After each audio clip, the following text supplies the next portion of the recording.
বাংলাদেশ এবং মালয়েশিয়ার ভিতরে এমন একটি সুসংবাদ তৈরি হতে যাচ্ছে যেটা আমরা কখনোই কল্পনা করিনি। আসসালামু আলাইকুম প্রিয় বন্ধুরা, আমি হাসান মালয়েশিয়া থেকে। তো বন্ধুরা, মালয়েশিয়া প্রবাসী হিসাবে আমি আপনাদেরকে এমন একটি কথা বলতে চাই, তো যেটা হচ্ছে খুবই গুরুত্বপূর্ণ। সবাই পুরো ভিডিওটি দেখবেন এবং সবাই আমার চ্যানেলটি সাবস্ক্রাইব করে দিবেন এবং ফেসবুক পেজটি ফলো দিবেন এবং টিকটক থেকে যারা দেখতেছেন সে টিকটক আইডি ফলো দিয়ে এবং ইউটিউবে প্রবেশ করবেন। তো কথা না বাড়িয়ে শুরু করা যায়। মালয়েশিয়া সফরে বাংলাদেশ প্রধানমন্ত্রী আসায় মালয়েশিয়ার সাথে এমন একটি সম্পর্ক তৈরি হতে যাচ্ছে যেটা আমাদের জন্য খুবই খুবই ভালো। আনোয়ার ইব্রাহিমের টিকটক আইডিতে বাংলাদেশের হাবিব ওয়াহিদের গান ছাড়ছে এবং তারা দুজনে যে বৈঠক করছে এই ভিডিও নিয়ে। তো এটা আসলে আমরা কখনোই ভাবি নাই যে হাবিব ওয়াহিদের গান তার টিকটক আইডিতে ছাড়বে। এটা তার 2 মিলিয়নের মতো ফলোয়ার প্রায়। তো আমি যেটা আনুমানিক বলছি 1 মিলিয়নের উপরে।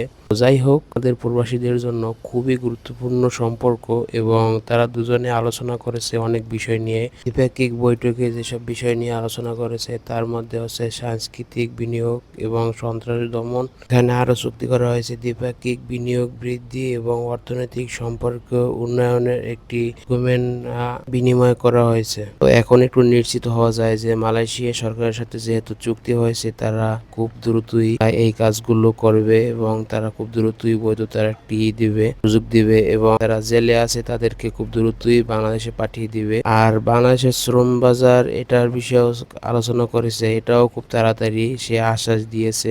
আনোয়ার ইব্রাহিম সে এবং বাংলাদেশের যে প্রধানমন্ত্রী তারেক রহমান তারা কিন্তু আগের সম্পর্ক অন্যান্য যেসব বিষয় নিয়ে আলোচনা করা হয়েছে মালয়েশিয়ার প্রধানমন্ত্রীর সাথে তারেক রহমান, তো তার মধ্যে উল্লেখযোগ্য হচ্ছে মালয়েশিয়াতে যারা অবৈধ প্রবাসীরা আছে তাদেরকে বৈধতাকরণের বিষয়ে আলোচনা করা হয়েছে এবং সেটাও আশ্বাস দিয়েছে মালয়েশিয়া সরকার আনোয়ার ইব্রাহিম। এবং এরপরে আসছে মালয়েশিয়ার জেলে যেসব প্রবাসীরা আছে দীর্ঘদিন ধরে জেলের ভিতরে আছে তাদেরকে দ্রুত বের করে দেশে পাঠানোর এ বিষয়ে আলোচনা করেছে এবং এর সাথে আরো বলেছে মালয়েশিয়া এবং বাংলাদেশের সাথে শ্রম বাজার বিষয় এবং এখানে সিন্ডিকেটের এইসব বিষয় নিয়ে আলোচনা করা হয়েছে যাতে করে সহজে মালয়েশিয়াতে কর্মী নিয়ে আসতে পারে এবং কিভাবে এই বিষয়ে তার সাথে হয়েছে আলোচনা হয়েছে। তো আশা করি মালয়েশিয়া সরকার এগুলো খুব দ্রুতই কলিং ভিসা চালু করে দিবে এবং মালয়েশিয়ার যে অবৈধ প্রবাসীরা আছে তাদেরকে বৈধ করে দিবে এবং দীর্ঘদিন আমাদের প্রবাসীরা অপেক্ষায় ছিল